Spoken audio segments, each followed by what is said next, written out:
जय भीम मित्रांनो, मी आली आहे नागपूरमध्ये दीक्षाभूमी बघायसाठी।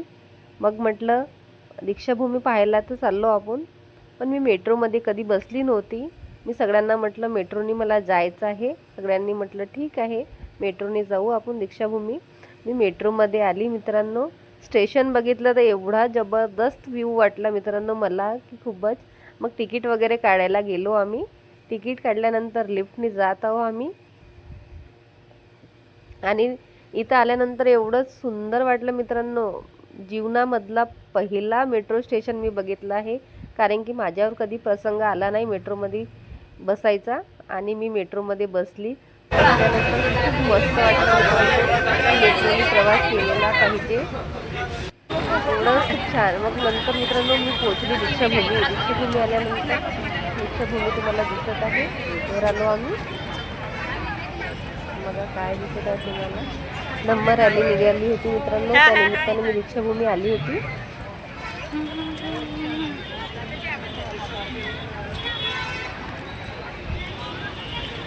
तुम्हाला आतमध्ये दाखवते, मी दीक्षाभूमी आली। दीक्षाभूमी पण पूर्ण बघितलं आहे।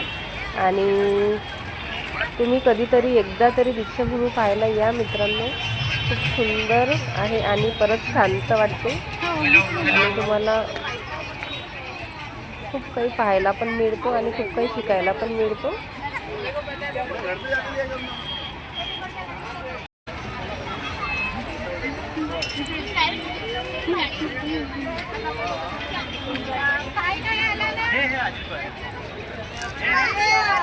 सोबत कोणी नाही आहे ना, सोबत कोणी नाही आहे।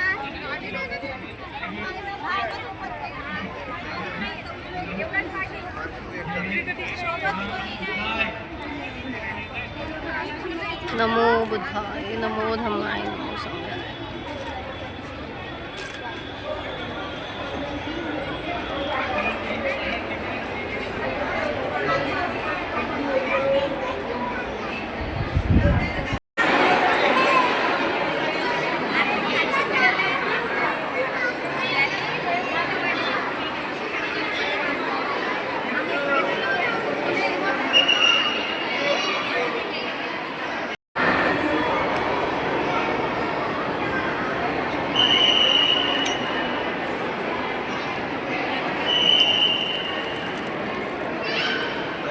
पूर्ण आले पाहिजे म्हणजे त्या साईड ना।